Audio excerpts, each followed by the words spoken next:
नमस्कार, मैं हर्षित तिवारी।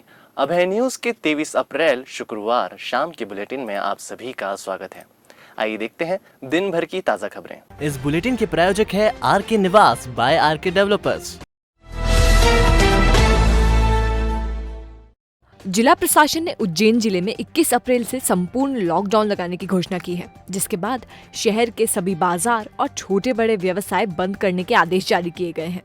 कभी 2 घंटे तो कभी 4 घंटे बाजार को खोलने के प्रयोग के बाद अब केवल किराना सामान की होम डिलीवरी के लिए जोनवार किराना दुकानों की लिस्ट जारी कर दी गई है। इसी बीच यदि कोई गली मोहल्ले में संचालित किराना दुकान खोल ले तो समझ लो उसकी तो शामत ही आ गई है। लॉकडाउन में जिला प्रशासन छोटे और बड़े दुकानदारों में किस तरह भेदभाव कर रहा है, इसका अंदाजा आपको इस वीडियो को देखने के बाद लग जाएगा। ये जो वीडियो आपकी स्क्रीन पर चल रही है, ये 3 बत्ती चौराहा स्थित विशाल मेगा मार्ट सुपर बाजार की है, जहां बेखौफ आधा शटर उठाकर शाम 4 बजे तक ग्राहकों को बुलाकर सामान बेचा जा रहा है। अभय न्यूज के स्टिंग ऑपरेशन में ये तस्वीरें कैद हो गई। आश्चर्य की बात तो ये है, जहां एक तरफ तो छोटे दुकानदारों और किराना व्यापारियों को दुकान खोलने की मनाही है, वहीं सुबह से शाम 4 बजे तक विशाल मेगा मार्ट का आधा खुला शटर प्रशासन को मुंह चिढ़ा रहा है। यहाँ आपको बता दें कि पास ही 3 बत्ती चौराहे पर दिन भर पुलिस का पहरा रहता है, लेकिन विशाल मेगा मार्ट की तरफ आते जाते लोगों को क्यों नहीं रोका जाता, ये एक बड़ा सवाल है।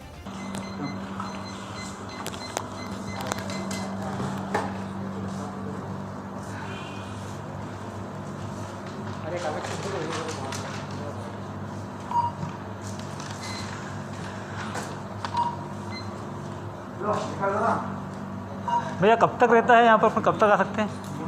सर 4 बजे का टाइम है, 4 बजे क्लोज होता है। 4 बजे क्लोज होता है, 4 बजे तक ओपन रहता है। होम डिलीवरी वगैरह भी आप करते हैं? होम डिलीवरी चल रही है सर, ओपन नहीं है, बट कभी किसी कस्टमर को ये उसका योगेश भाई है ना, मुझे दे दो।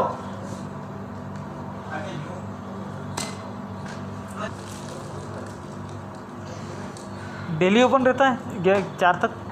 क्योंकि कभी कुछ आवश्यक तो किसी को तो हम बता सकते हैं यार कि यहाँ है ना। नहीं अच्छा भैया, आपने सुविधा दे रखी है, आज 4 बजे, ये तो 11 बजे बंद करवा रहे हैं दूसरों से। 235 से पड़ लो।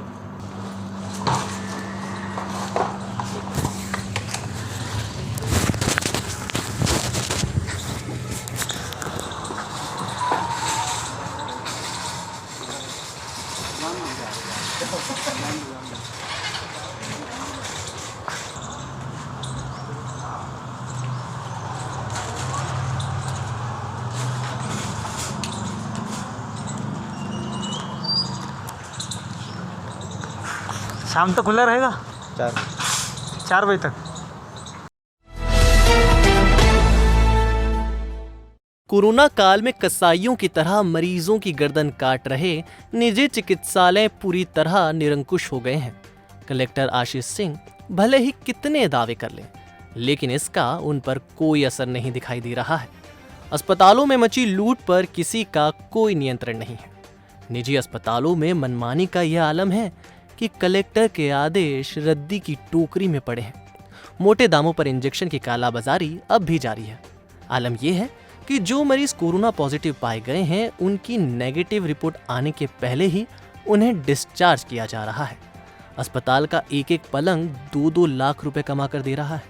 अस्पतालों में रोज हंगामे हो रहे हैं, लेकिन उनकी सुध लेने वाला कोई नहीं है। अपनी कारगुजारियों के लिए कुख्यात गुरु नानक अस्पताल में तो मरीजों को कलेक्टर के नाम से ही बेवकूफ बनाया जा रहा है। बोलो कब से नहीं मिल रहा है इंजेक्शन? 8 दिन से भर्ती है। हाँ। इंजेक्शन दिया इनने? एक ही दिया, सिर्फ एक ही। डॉक्टर साहब ने 2 लिखे थे।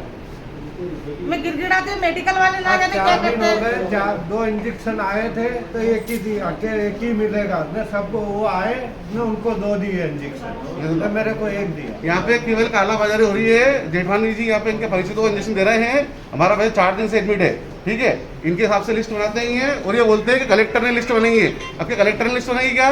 कलेक्टर साहब को भेजो भी हाल हॉस्पिटल के अंदर, इनके वीडियो बनाओ। उनके ये बोलते हैं कि नरेंद्र सूर्यवंशी जी लिस्ट बना के भेजते हैं। भैया एक बार मास्क उतारो, ये मास्क उतारो आपका। इनका कहना ये है कि नरेंद्र सूर्यवंशी जी लिस्ट बना के भेजते हैं एडीएम, ये गुरु नानक में। और ये अपने को सही तरीके से बताते भी नहीं है कि कितने इंजेक्शन इनको मिले हैं। कालाबाजारी कर रहे हैं। काला बाजारी कर रहे हैं, इंजेक्शन दे 5,000 देंगे। में इंजेक्शन 5,000 रुपये दो, दे अभी इनको इंजेक्शन मिल जाएगा आपको 1 घंटे बाद। ठीक है हो। मैं गुरुनानक हॉस्पिटल के बाहर खड़ा हूँ। हमारा पेशेंट है मिस्टर राजेश अग्रवाल, नर्वर से एडमिट है। वो पिछले 3 दिन से एडमिट है। 4 दिन में एक इंजेक्शन दिया है। कल बोले कि आज कम आए हैं और इंडियन के पहचान वाले दिए हैं। आज भी उन लोगों को इंजेक्शन दे रहे हैं जिनके कल लिस्ट में नाम थे। अब हमने इनसे पूछा कि भैया लिस्ट कौन बनाता है, तो ये बोले एडीएम सूर्यवंशी लिस्ट बनाते हैं। फिर बाद में बोल रहे कलेक्टर लिस्ट बनाते हैं। 30-30 हज़ार 40-40 हज़ार में इंजेक्शन बेच रहे हैं फरार के जान पहचान वालों को। कोई लिस्ट का वो ठिकाना नहीं है। मेरा निवेदन है कलेक्टर साहब से कि हॉस्पिटल के खिलाफ कार्रवाई की जाए और ये जो काला धंधा इन्हें खोल रखा है, दुकानदारी में चला रही है, ये बाहर वालों को इंजेक्शन बेच रहे हैं, यहाँ पे तुरंत कार्रवाई करके और अधिकारी बिठाओ सरकारी। हर हॉस्पिटल के अंदर एक सरकारी बिठाओ और उससे बोलो कि इंजेक्शन बांटे। कल जिस आदमी को इंजेक्शन दे दिया इनने, आज भी उसी आदमी को इंजेक्शन बांट रही है। हमको सुबह से बेवकूफ़ बना रहे कि आज तुमको मिल जाएंगे। अच्छा वाला पेशेंट है, अभी तो ठीक है, वो दवाई नहीं मिलेगी तो मर जरूर जाएगा वो। तो आपसे निवेदन है मेरा भैया, आप जैसा भी हो कलेक्टर से बात करो और इस हॉस्पिटल के खिलाफ कार्रवाई करो। तराना विधायक महेश परमार कोरोना की जंग में योद्धा की तरह डटे हुए हैं। पहले उन्होंने विधायक निधि से 11 लाख रुपए की ऑक्सीजन मशीनें प्रशासन को सौंपी और अब एक बार फिर उनकी तरफ से ऑक्सीजन सिलेंडर तथा ऑक्सीजन मशीनों के लिए 20 लाख की राशि स्वीकृत की गई है। महेश परमार पहले ऐसे जनप्रतिनिधि हैं जिन्होंने दूसरी बार राशि दी है। परमार के अलावा कांग्रेस की प्रदेश प्रवक्ता नूरी खान भी पूरी ताकत से जुटी हुई हैं। नूरी खान मरीजों तक ऑक्सीजन की आपूर्ति कराने के लिए खुद सामने खड़े होकर सिलेंडर रिफिल करा रही हैं। देर रात तक उनका सेवा कार्य चल रहा है। दूसरी तरफ उज्जैन के सांसद अभी तक बेगानी शादी में अब्दुल्ला दीवाना की तर्ज पर सिर्फ फोटो सेशन कराने में ही मशगूल हैं। वे फोटो खिंचवाने का कोई भी मौका नहीं चूक रहे हैं, फिर चाहे इंदौर राधा स्वामी कोविड सेंटर हो या उज्जैन के प्रशांति गार्डन सेंटर। कैबिनेट मंत्री मोहन यादव ने अब समय के अनुरूप गियर चेंज कर लिया है। उनकी सक्रियता नजर आने लगी है। बुजुर्ग नेता पारस जैन भी अपनी भूमिका निभा रहे हैं, लेकिन अनिल फिरोजिया ने अभी तक सांसद निधि से कोरोना मरीजों के लिए फूटी कोड़ी भी नहीं दी है। बड़नागर इंगोरिया थाना क्षेत्र अंतर्गत आने वाले ग्राम चिकली के समीप उज्जैन बड़नागर मार्ग पर रतलाम की ओर से आ रही क्रेटा कार क्रमांक MH12TD 7157 द्वारा ग्राम चिकली के रहने वाले बाइक सवार आत्मा राम पिता दयाराम उम्र 45 वर्ष और महिला कमलाबाई उम्र 50 वर्ष ग्राम चिकली को टक्कर मार दी। दोनों अपने खेत पर जा रहे थे, तभी अचानक क्रेटा गाड़ी चालक अमन पिता ओम प्रकाश शर्मा उम्र 30 वर्ष निवासी भोपाल अपनी ससुराल रतलाम से अपने घर भोपाल जा रहा था। तभी अचानक कार और बाइक में जोरदार भिड़ंत हुई, जिसमें बाइक सवार आत्माराम की घटनास्थल पर ही मौत हो गई। वहीं कमलाबाई गंभीर रूप से घायल है, जिनका इलाज उज्जैन के निजी चिकित्सालय में चल रहा है। साथ ही मृतक आत्माराम का शव पुलिस पोस्टमार्टम के लिए उज्जैन जिला चिकित्सालय भेजा गया। बताया जा रहा है कि कार चालक की गति तेज होने के कारण यह हादसा हुआ। ये थाना क्षेत्र ग्राम चिकली के पहले जो पुलिया पड़ती है वहाँ पर एक सूचना मिली थी कि रतलाम से जा रही एक टोयोटा गाड़ी के द्वारा एक मोटरसाइकिल चालक को टक्कर मार दी है, जिसमें 2 जने घायल हुए हैं। एक लेडीज़ है आनंदीबाई और एक आनंद, ये घायल हुए थे। इनको CH उज्जैन रेफर किया गया था, जहाँ पर मालूम पड़ा है कि जो पुरुष घायल थे उनकी मृत्यु हो गई है। उनका PM वहाँ पे उज्जैन में चल रहा है और ये क्रेटा गाड़ी को मौके पर जब पकड़ लिया है अपन ने और आगे की विवेचना की जा रही है। जिले में कोरोना संक्रमित मरीजों के इलाज के लिए बेहतर व्यवस्थाओं के क्रियान्वयन का प्रशासन चाहे लाख ढिंडोरा पीट ले, लेकिन सच्चाई किसी न किसी रूप में बाहर आ ही जाती है। शुक्रवार को कोरोना मरीजों के लिए कोविड सेंटर बनाए गए चरक अस्पताल के बाहर फिर एक ऐसी घटना देखने को मिली जिसने सारे दावों को खोखला कर दिया। साकेत नगर में रहने वाली महिला पिंकी दीक्षित के पति पिछले कई दिनों से चरक भवन की 5वीं मंजिल पर बने कोविड सेंटर में इलाज करवा रहे थे।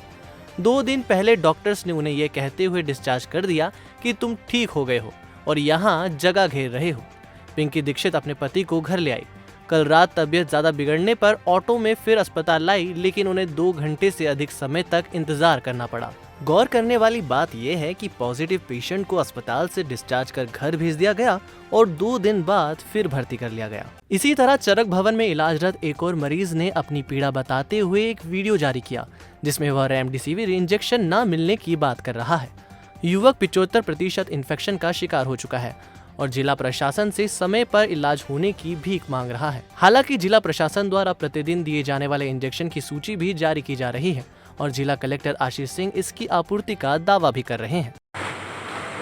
मैं नवीन कुमार पांडे चरक भवन में 5वीं मंजिल पे 4 नंबर के बेड पे पिछले 3-4 दिन से भर्ती हूँ।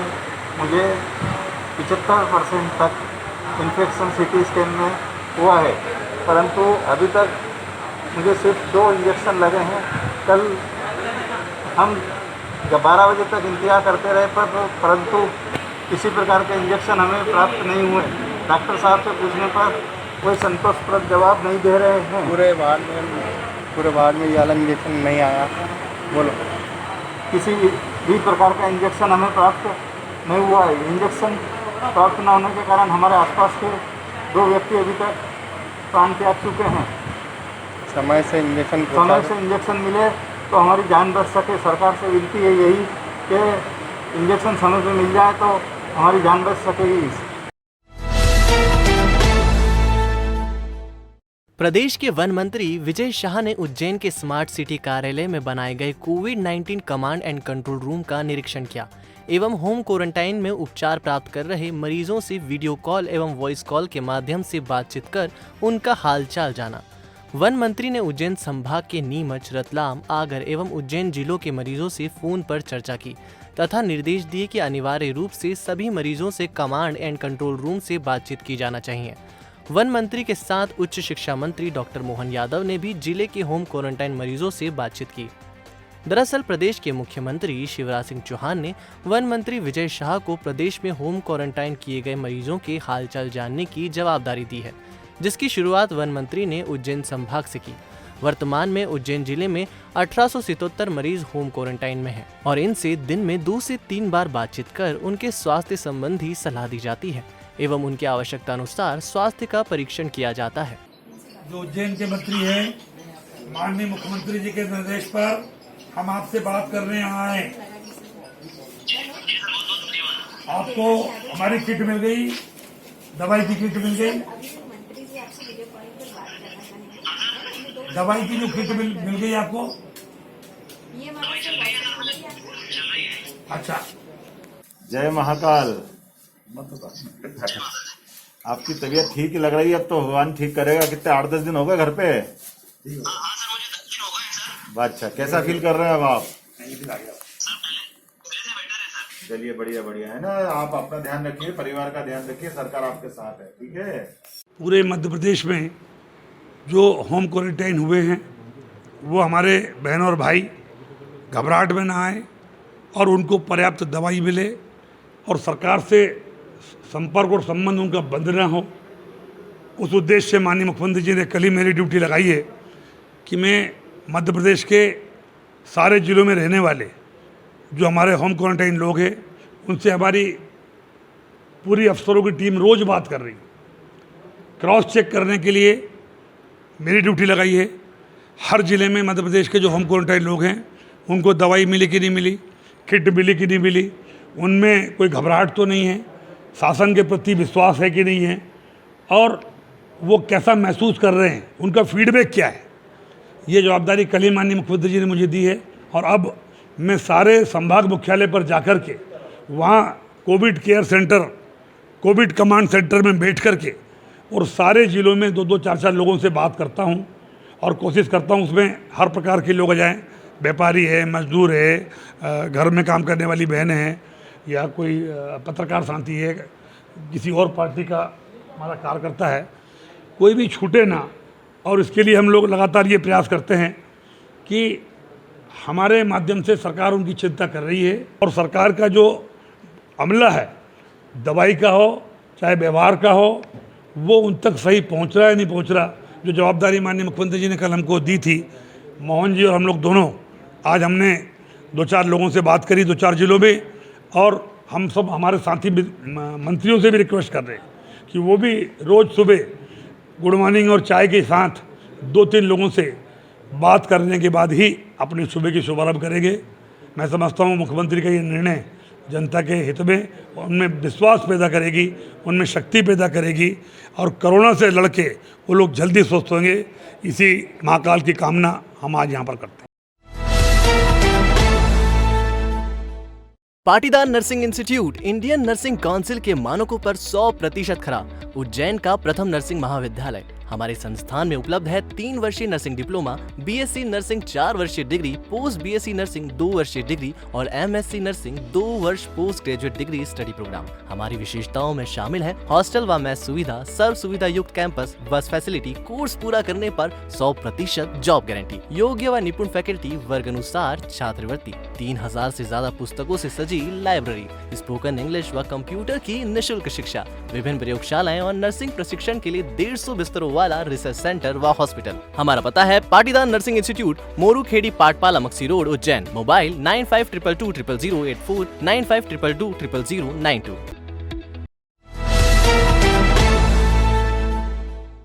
खाचरो तहसील में कोरोना संक्रमण में जहां एक और लगातार संक्रमित मरीजों की संख्या में इजाफा देखने को मिला है, वहीं मौत के आंकड़े भी दिन प्रतिदिन बढ़ रहे हैं।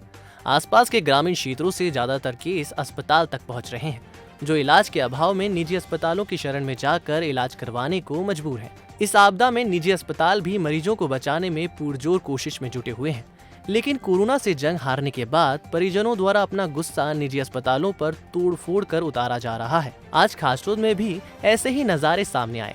ग्राम चौकी की सज्जन बाई की इलाज के दौरान पद्मावती निजी अस्पताल में मृत्यु होने के बाद परिजनों ने अस्पताल में स्थित मेडिकल पर तोड़फोड़ कर डाली। बताया जा रहा है कि चौकी निवासी सज्जन बाई को गंभीर हालत में पद्मावती अस्पताल में भर्ती किया गया था, लेकिन सज्जन बाई जिंदगी से जंग हार गई। अस्पताल प्रबंधन ने तोड़फोड़ के संबंध में कोई कानूनी कार्रवाई नहीं की है। तहसील खासरोद में अब कोरोना भयावह रूप धारण कर चुका है, लेकिन इलाज के लिए अभी केवल निजी अस्पताल पद्मावती में संसाधन उपलब्ध है, जहां कई लोग ठीक भी हुए हैं और कोरोना से जंग जीते भी हैं। तहसील में गरीबों को सस्ते इलाज की जरूरत है, लेकिन कब गरीबों को सस्ता इलाज सिविल अस्पताल में मिलना शुरू होगा, ये सवाल आम जनता के जहन में है। देवास जिले के खातेगांव तहसील अंतर्गत पुलिस थाना हरण गांव क्षेत्र में नाबालिग किशोरियों को बहला फुसलाकर भगाकर ले जाने वाले 2 आरोपियों को गिरफ्तार कर जेल भेज दिया। दरअसल पिछले कुछ दिनों से हरण गांव थाना क्षेत्र में लगातार नाबालिग लड़कियों को बहला फुसलाकर अपने साथ भगा ले जाने की घटनाएं सामने आ रही थी, जिसमें कुल 3 अपराध हरण गांव थाने में दर्ज हुए थे। हरण गांव थाना प्रभारी शुभम सिंह परिहार ने तुरंत कार्रवाई करते हुए लापता हुई तीनों नाबालिग लड़कियों को बदमाशों के चंगुल से मुक्त करवाया।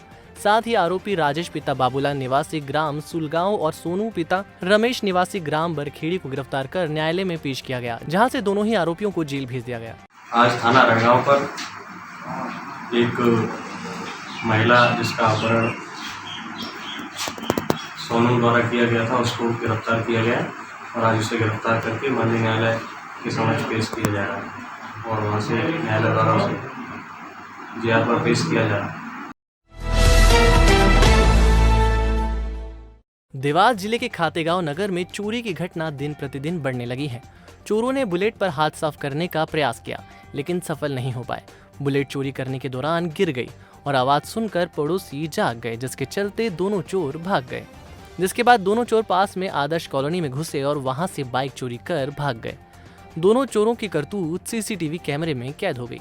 दरअसल बरछा रोड पर स्थित न्यू कर्मचारी कॉलोनी में जीपीएस तोमर के घर गुरुवार शुक्रवार की दरमियानी रात 3 बजे 2 चोर परिसर में घुसे और बुलेट चोरी करने का प्रयास करने लगे।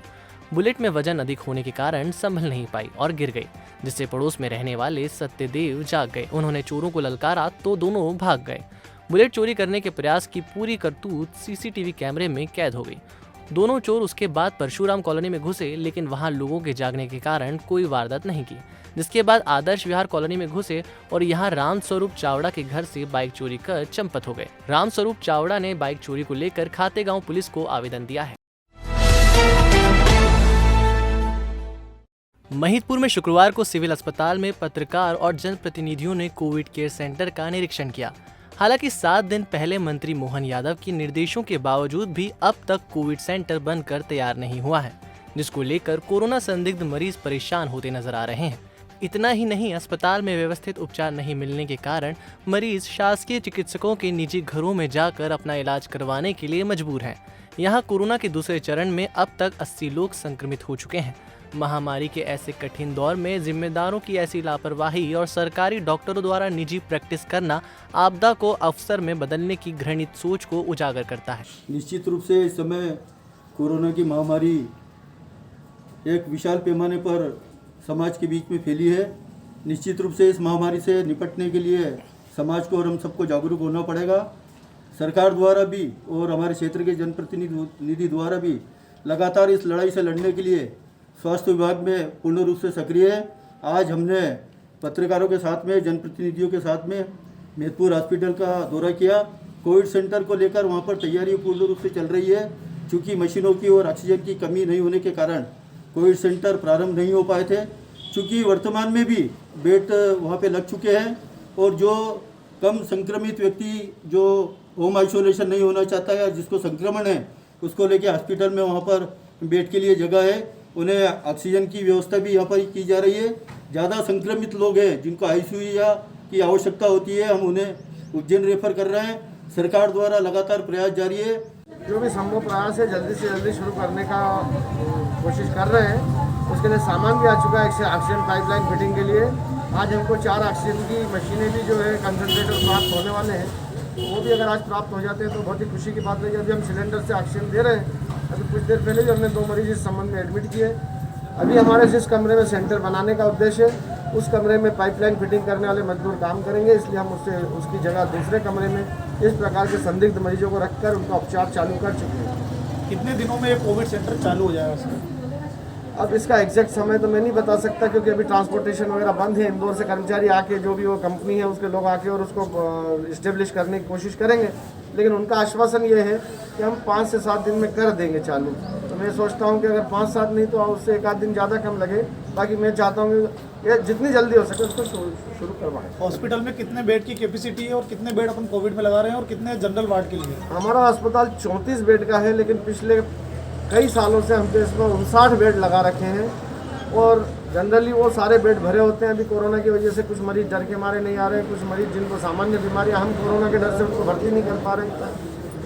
तो अभी हम 10 बेड का स्टार्ट कर रहे हैं और मशीनें वगैरह प्राप्त हो जाती, पूरी मिल जाती है, अवेलेबिलिटी हो जाती है, तो हम उनको और बढ़ाने की कोशिश भी कर सकते हैं। कोरोना मरीजों के टेस्ट के लिए क्या प्रोसीजर है अपने यहाँ पे और किस तरीके से टेस्ट किए जा रहे हैं? अपने यहाँ पर जो भी मरीज आता है, अगर वो संदिग्ध रहता है, कोरोना संदिग्ध, या कुछ लोग खुद स्वयं भी अपनी इच्छा से कराना चाहते हैं, या फिर कोई सर्दी, खांसी, जुकाम, बुखार, इन्फ्लुएंजा लाइक इलनेस या सीवियर एक्यूट रेस्पिरेटरी इलनेस का मरीज आता है, हम उन सभी का कोरोना टेस्ट करा रहे हैं। जो भी हमारे पास क्रॉनिक पेशेंट्स आते हैं, शुगर, बीपी, हार्ट की बीमारियों के, जिनको कोरोना की बीमारी होने का डर ज़्यादा है, हम उन सभी लोगों का भी टेस्ट सिस्टमेटिकली रेगुलर बेसिस पे करवा रहे हैं।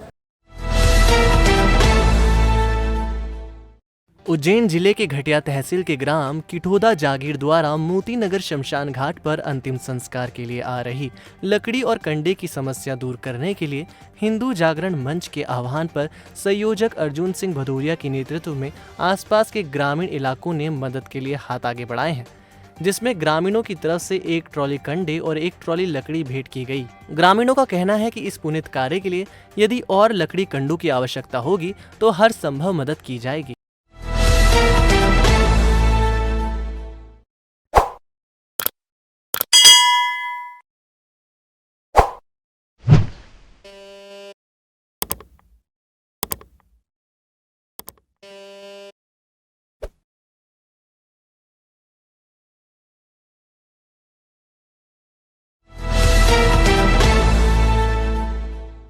तो आपने देखा हमारा बुलेटिन। आपको हमारा बुलेटिन कैसा लगा, इसका फीडबैक कमेंट सेक्शन में ज़रूर दीजिएगा। कल फिर मिलेंगे नए बुलेटिन के साथ। नमस्कार।